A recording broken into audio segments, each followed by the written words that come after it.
thanks BMEO and Sabodhi for organizing discussion on this very important subject. I will talk about not from only a evaluation kind of a perspective, but our work around also using technology and other digital mechanisms to actually enhance development outcomes for communities. Starting off, a little bit of background about Pradan. Pradan started in 1983, and a little bit about the basic beliefs that we came with, because that has had a strong imprint on our development approach going forward, which is that we believe that people have the innate capability to be the drivers of change themselves, and our role as professionals, as external interveners, are to be the agents of change or the stimuli for change. But actually, the change has to be driven by communities themselves.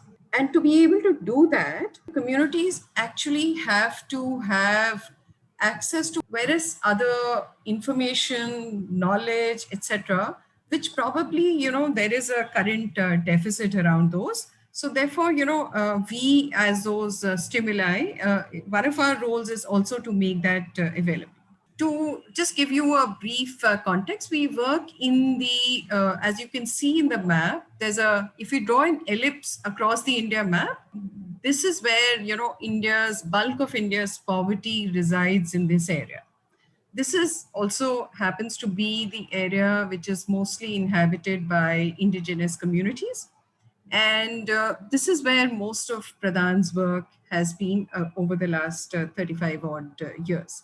So currently we work with around 800,000 families, and with presence in around close to 10,000 villages.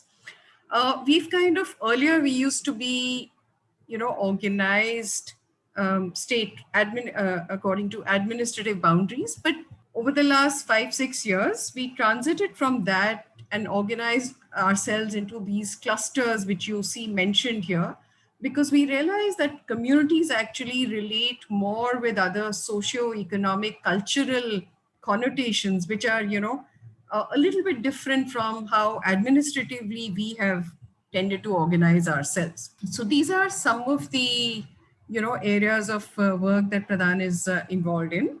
I will not go into the details of this, but this kind of provides a context to our discussion going forward. And of course, advancing gender equality is kind of integrated in all the development outcomes that we pursue as an organization. I will also not go into that. I mean, this is basically a mapping of, our work with the SDGs and how that is aligned to this. So basically, if we see over the years, we've kind of made a conscious use to develop technologies which communities can use on their own to do their own decision making.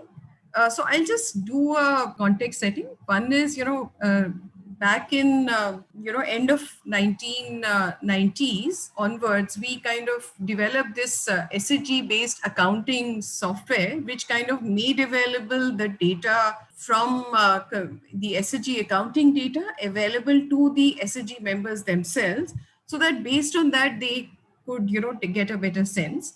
Then use of PRA tools in INRM or watershed planning, which has now also been adopted and used in the bottom-up panchayat level development development planning process. We're also now using these kinds of applications for entitlement access, for things like groundwater data collection, family-based livelihood planning, and also for, assessment by communities on status reports of, how public infrastructure and services may be functioning. And lastly, quality of life indicators through another application. So through various ways, trying to make use of a community-led evaluation or access to various kinds of information. This is the, the model for SHG accounting that I spoke about. So this is again, mounted on smartphones or tablets, and it digitizes member transactions, which we know are numerous transactions because each SHG meets 52 times a year, and it becomes each meeting is attended by like 13 women. So it becomes a huge database, which, in the lack of such a client friendly kind of a thing, can actually lead to members not developing the required trust. So over the years, we've kind of made also changes to this based on, how it can be made more community friendly. And now I'll not go into the details of this, but as you can see, the entire system circles back to the community, collecting data from them and then developing the required analytics and then feeding back the data back to the self-help group, in order that women can then make use of the data to make decisions about lending, about savings, about dividend distribution, etc. And this is now also accompanied by an audio output, which kind of overrides the challenges posed by some women not being literate and therefore being able to read the written outputs.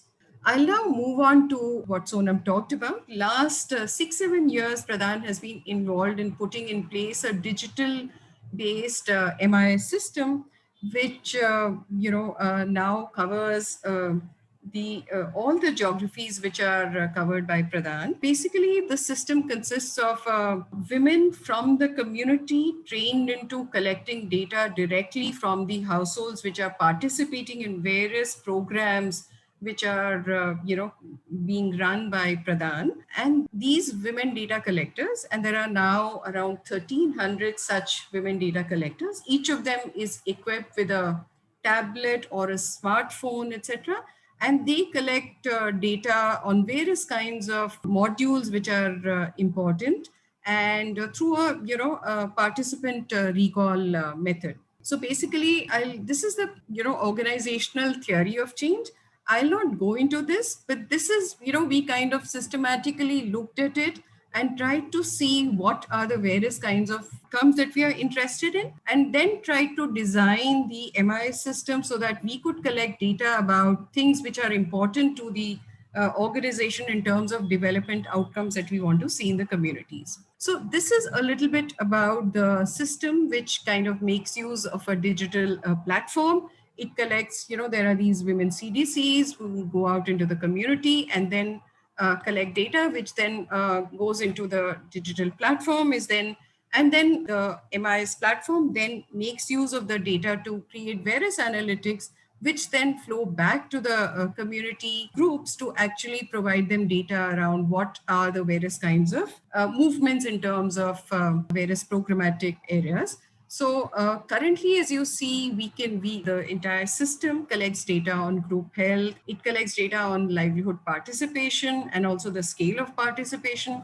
It collects data on what are the movements in, knowledge, recall, practice adoption, whether are there changes in the kind of outputs which are obtained, because we do a lot of work on agriculture practices.